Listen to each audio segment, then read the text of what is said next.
আসসালামু আলাইকুম রহমতুল্লাহি ওবরাকাতুহু। প্রিয় দর্শক, আসুন পবিত্র জুমার রাতে আমরা কিছু আমল জেনে রাখি। সর্বপ্রথম যে কাজটা আমাদের করতে হবে, 2 রাকাত নফল নামাজ আদায় করে নিতে হবে। এরপর 11 বার আয়াতুল কুরসি পড়ে নেবেন। তৃতীয়ত 11 বার সূরা ইখলাস পড়ে নেবেন।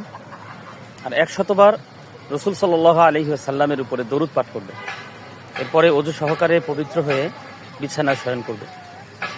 তারপরে গভীর রাতে উঠে তাহাজ্জুদ নামাজ, কিছু নামাজ পড়ে আল্লাহ তাআলার কাছে কায়মন বাক্যে 2 ফোঁটা চোখের পানি ছেড়ে দিয়ে দোয়া করবে।